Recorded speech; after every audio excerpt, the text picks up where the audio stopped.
மக்களே, இந்த ஒரு பதிவில் நம்ம என்ன பார்க்க போகிறோம்னா, பதிவில் பார்க்க போகிற விஷயங்கள் ரொம்ப ரொம்ப ரொம்ப ரொம்ப முக்கியமானது. எத்தனை ரொம்ப வேணால் போட்டுங்க, அவ்வளவு முக்கியமான ஒரு விஷயத்தை இந்த வீடியோவில் நம்ம பேச போகிறோம். ஏன் தம்பி இவ்வளவு பெரிய இம்பாக்ட் ஏன் இங்கே கொடுக்குற அப்படின்னு சொல்லி கேட்டிங்கன்னா, அதிமுக்கியத்துவம் வாய்ந்த விஷயத்தை நம்ம பேசும்போது இந்த அளவு நம்ம பேசினா மட்டும்தான் பல பேருக்கு அது போய் சேரும்.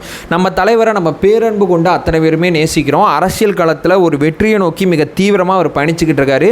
சுற்றுப்பயணத்தை ஒரு பக்கம் ஆரம்பிச்சிட்டார். இவர் சுற்றுப்பயணத்தை ஆரம்பித்து மக்கள் சந்திப்பில் இவ்வளோ பெரிய கூட்டம் வந்தோன்னே திமுக ஒரு பக்கம் தன்னுடைய அசைன்மெண்ட்டை ரொம்ப நாட்களாக பார்த்துக்கிட்டு இருக்காங்க. இப்போ மிக வீரியமாக பார்க்க போகிறாங்க. நான் இதை பார்த்த பிறகு தான் சொல்கிறேன். என் கையில் ஒரு வார புத்தகம் இருக்குது. இதை பார்த்த பிறகு இந்த செய்தியை கொண்டு போய் சேர்க்கறது மிக தீவிரமான விஷயம் அப்படிங்கிறதுக்காண்டி தான் இந்த வீடியோவில் உட்காந்து பேசிக்கிட்டு இருக்கேன். சரி, இப்படி ஒரு விஷயத்தை பண்ண போகிறாங்க மக்களே, அப்படி செய்ய போகிறாங்க மக்களே, இப்படி செய்ய போகிறாங்க மக்களே, அதை சொல்லிட்டு இந்த வீடியோ நான் என் பண்ண போகிறதில்ல. இதை தெரிஞ்சுக்கிட்ட நீங்கள் இதை எப்படி முறியடிக்கலாம் அப்படின்னு சொல்லி எனக்கு தோணுன சில விஷயத்தை நான் சொல்கிறேன்.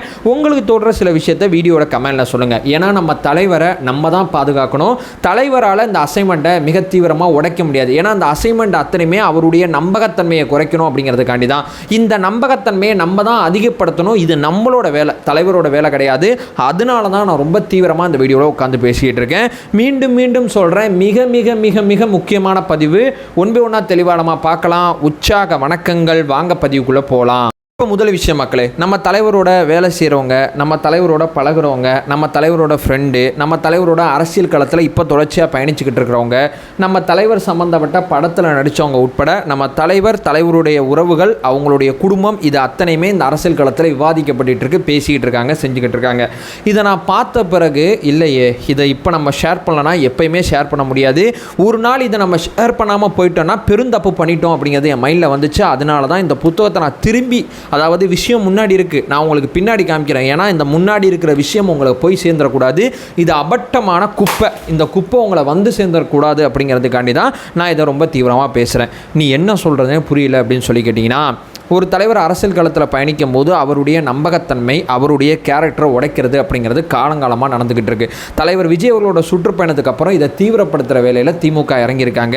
விஜய் தப்பானவர், விஜய் குடிக்காரரு, விஜய் தன்னுடைய குடும்பத்தை விட்டார், விஜயோட குடும்பத்துக்கும் அவருடைய மனைவிக்கும் பெரிய பிரச்சனை ஆயிடுச்சு, பையன் பேசுகிறதுல கட்சிக்குள்ளே 1008 குழப்பம் இருக்குது, விஜயோட நடித்தவங்களாம் வந்து எப்படி பேசிக்கிட்டு இருக்காங்க பாருங்கள், இவர் இந்த ஷூட்டிங்கில் இப்படி நடந்துக்கிட்டாரு, அந்த ஷூட்டிங்கில் அப்படி நடந்துக்கிட்டாருன்னு சொல்லி தலைவரோட அந்த கேரக்டருக்கு பார்த்தீங்களா, அவரோட அந்த கேரக்டருக்காண்டி தானே நம்ம அத்தனை பேருமே அவர் பின்னாடி நிற்கிறோம். அவர் நடிகர், அவரோட நடிப்பை பார்த்து வியந்தோம். அதெல்லாம் தாண்டி அவர் நல்ல மனுஷங்க. அந்த நல்ல மனுஷனுக்காண்டி தானே நீங்களும் நானும் அரசியல் களத்தில் அவர் பயணிக்கும் போது அவருக்கு பக்கபலமாக துணையாக நிற்கிறோம். அவர் நல்ல மனுஷன் கிடையாது, அவர் தப்பான மனுஷன் அப்படிங்கிறத நான் தூக்கி போட்டேன் பார்த்தீங்களா புத்தகம்.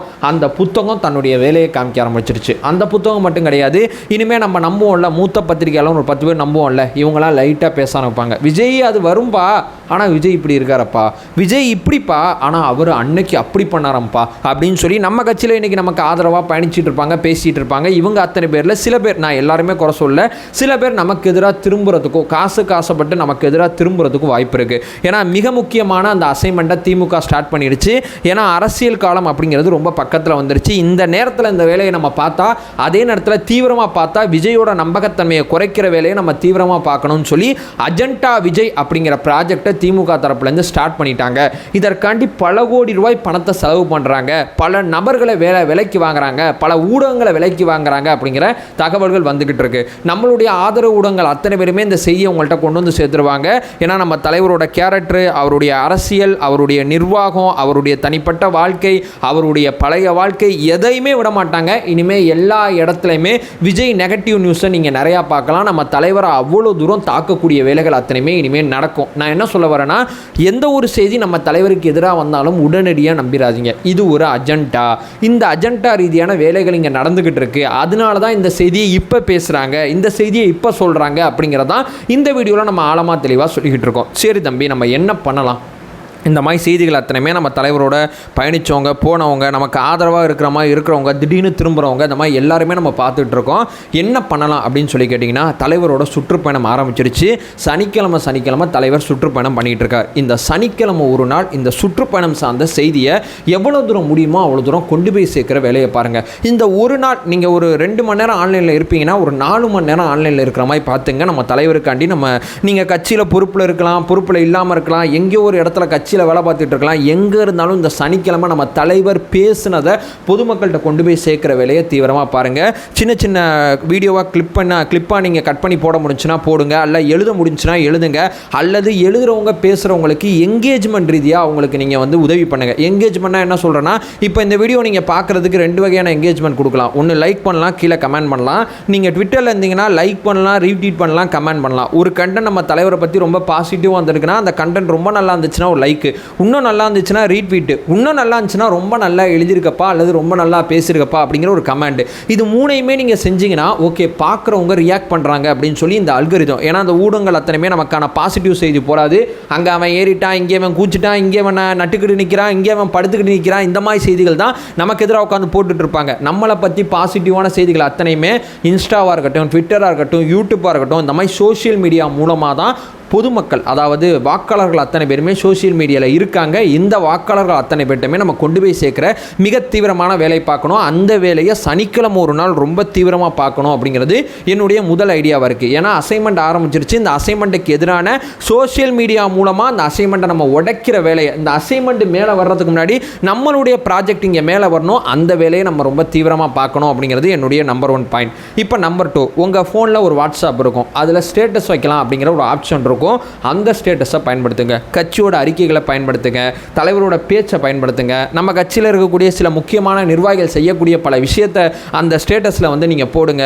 அல்லது எங்கேயோ ஒரு இடத்துல பார்த்த ஒரு நல்ல ட்வீட் இருந்துச்சுன்னா அந்த ட்வீட்டை ஸ்க்ரீன்ஷாட் எடுத்து உங்கள் ஸ்டேட்டஸில் வைங்க. உங்கள் ஸ்டேட்டஸில் நீங்கள் வைக்கும்போது உங்கள் சொந்தக்காரங்க, உங்கள் கம்பெனியில் வேலை செய்கிறவங்க, அல்லது நீங்கள் கணக்கில் இருக்கக்கூடிய நபர்கள் அத்தனை பேருமே நம்ம கட்சியை சேர்ந்தவங்க மட்டும் பார்க்க மாட்டாங்க. நிறைய குடும்ப உறுப்பினர்கள், நிறைய உங்களுடைய வேலை செய்யக்கூடிய உறவுகள் அத்தனை பேருக்குமே, அதாவது விஜயண்ணா பற்றி நெகட்டிவ் செய்தி போகக்கூடிய அத்தனை பேருக்குமே உங்கள் ஸ்டேட்டஸ் மூலமாக பாசிட்டிவான செய்திகள் அத்தனையுமே போகும்.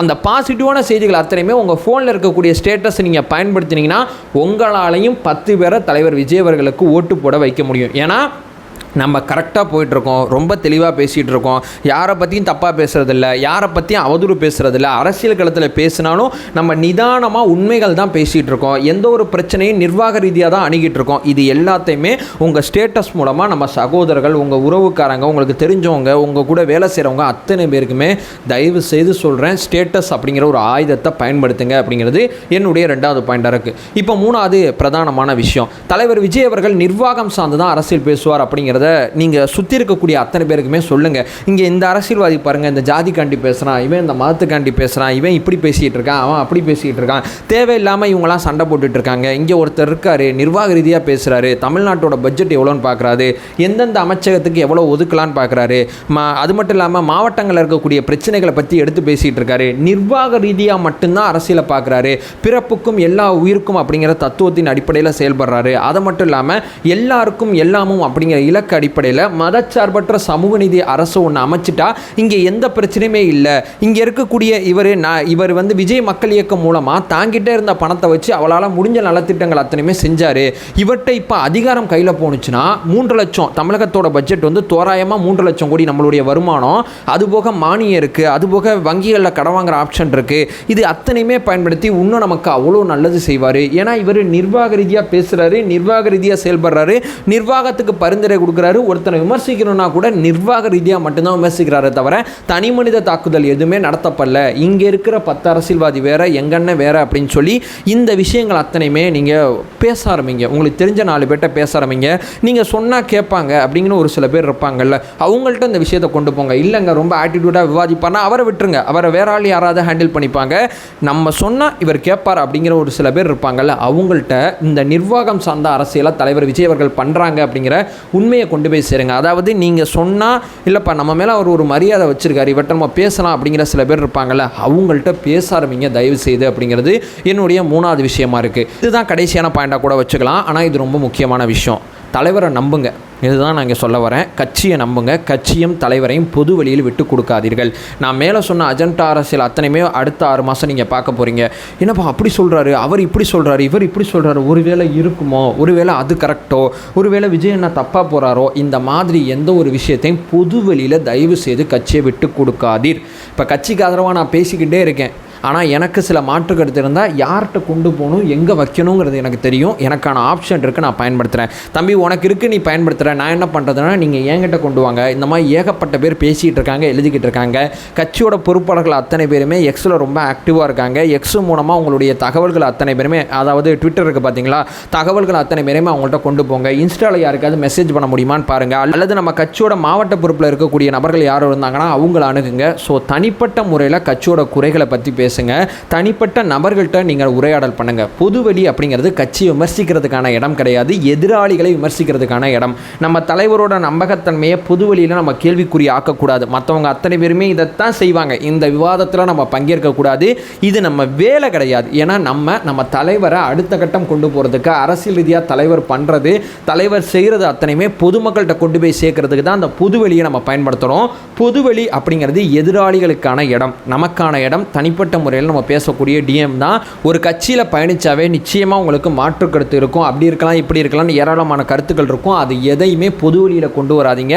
தலைவரை நம்புங்கள். தலைவரை நம்ம நம்பக்கூடாது அப்படிங்கிற அந்த சூழ்ச்சி வலை தான் நான் தூக்கி போட்டேன் பார்த்தீங்களா புத்தகம். அதில் ஆரம்பித்தது அடிப்படையில் இனிமேல் அது அத்தனையுமே நடக்கும். நம்ம தலைவரை நம்ம பேரன்பு கொண்டு நேசிக்கிறோம். இந்த பேரன்பை சந்தேகத்துக்கு உள்ளாக்கணும், நம்ம தலைவரோட தலைமையை சந்தேகத்துக்கு உள்ளாக்கணும். இந்த 2 அஜெண்டா அடிப்படையில் தான் இவ்வளவுமே நடக்க போது. தலைவரை பொதுவெளியில் வெட்டு கொடுக்காதீர். எங்கேயாவது எவனாவது ஒருத்தர் நம்ம கட்சிக்காரன் ஏறிட்டு இருந்தானா ஏறலை, இறங்குன்னு சொல்லுங்கள். இதை செய்யாதப்பா, நீ பேரன்பு கொண்டு அது மேலே ஏறுற. ஆனால் இங்கே அரசியல் படுத்துகிறாங்க. அரசியலாக நீ அப்படி பண்ணுற இப்படி பண்ணுறன்னு சொல்லி நீ ஏறி போய் தலைவரை பார்க்குறது, தலைவரை அசிங்கப்படுத்துகிறாங்க அப்படின்னு சொல்லி எங்கேயோ ஒரு இடத்துல யாரோ ஒருத்தங்க நம்ம தோழர்கள் அநாகரிகமாக நடந்துக்கிட்டாங்கன்னா அவங்கள கூப்பிட்டு சொல்லுங்கள், நீ இப்படி பண்ணுறப்பா, நீ இப்போ உன் அன்பு எனக்கு புரியுது, ஆனால் உன் அன்பை அரசியல் படுத்துகிறாங்க, அரசியல் ரீதியாக விமர்சிக்கிறாங்க, கவனமாறு. நீ அன்பு செலுத்துகிறேன் அப்படிங்கிற பேரில் அந்த தலைவரை பொதுவெளியில் விட்டு கொடுக்குற. தலைவரை பொதுவெளியில் நீ விட்டு கொடுக்கும்போது அதை அரசியல் ரீதியாக தலைவரை கட்டம் கட்டுறதுக்கு அதை பயன்படுத்துகிறாங்க. அப்படிங்கிற அந்த யதார்த்த அரசியல் தான் சுற்றி இருக்கக்கூடிய அத்தனை பேருக்கும் சொல்லிக் கொடுங்க. மிக முக்கியமான காலகட்டத்துக்குள்ளே நம்ம போயிட்டோம். மிக முக்கியமான காலகட்டம். வீடியோ ஆரம்பத்துலேருந்து வீடியோ எண்டு வரைக்கும் நிச்சயமாக பார்த்துருந்தீங்கன்னா எவ்வளோ பெரிய சப்ஜெக்டை நம்ம தொட்டிருக்கோம் அப்படிங்கிற ஒரு பெரிய விஷயம் உங்களை வந்து சேர்ந்துருக்கும். அதை சொல்லிட்டு இந்த ஒரு பதிவை நான் என் பண்ணிக்கிறேன். நம்ம சேனலை ஃபர்தராக ஃபாலோ பண்ணிங்கன்னா பொலிட்டிக்கல் சார்ந்து மிக முக்கியமான பல பதிவுகளை பார்த்துட்ருக்கோம். நம்மளோட ஒரே நோக்கம் அறியாமை அகற்ற வேண்டும், அறியாமை அகற்றப்பட வேண்டும். Thank you so much.